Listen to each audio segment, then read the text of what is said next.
The agriculture sector is the backbone of Malawi's economy as it generates over a third of the country's gross domestic product. Over 86% of Malawi's population live in rural areas and depend on subsistence agriculture to meet their needs. Smallholder farmers are highly vulnerable to food insecurity for economic and ecological reasons. Despite this being the case, smallholder farmers are currently vulnerable to food insecurity for economic and ecological reasons.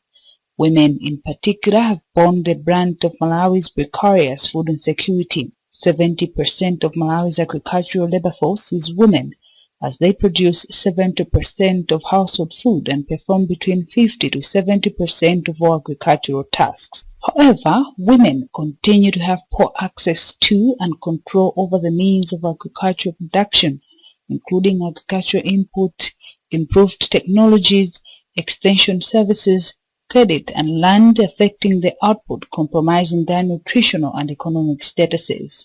One such woman who is feeling the pangs of food insecurity and lack of income is 64-year-old Amalita John from Lower Sheila Belt district of Chikwawa. Her land has been grabbed by a chief and sold to well-known politician, leaving her and children in dire hunger and poverty as agriculture remains the only means of food and income.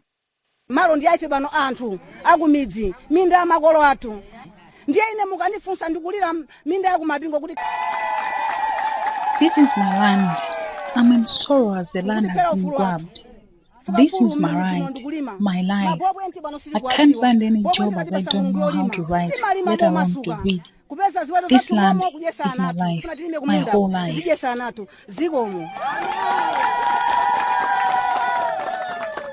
John is not the only woman who's struggling. As it is now, these women are struggling to even send their children to school as they can't send their children on an empty stomach. But why is this happening? Dr. Blessing Chisinga is a social scientist from the University of Malawi, Chancellor College.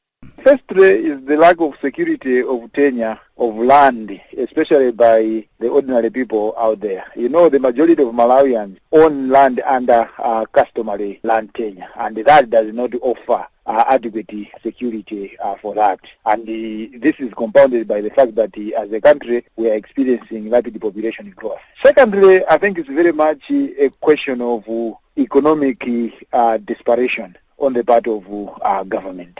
Lack of land tenure policies in the Malawi government system is leaving women like Malita and many others in dire poverty. These smallholder farmers have all they had to cultivate, but government seems to sit on them. One of the chiefs in the country, Senior Chief Lundu, has these sentiments on the matter. We Africans, when we say our father left something, automatically it's a land or a house. But if you are selling a land to somebody, tomorrow automatically we are going to cry because that man is going to take that land automatically or permanently. Eventually we will have no access to that land anymore. As the chief has rightly put it, farmers in the country need to own land and have access to it.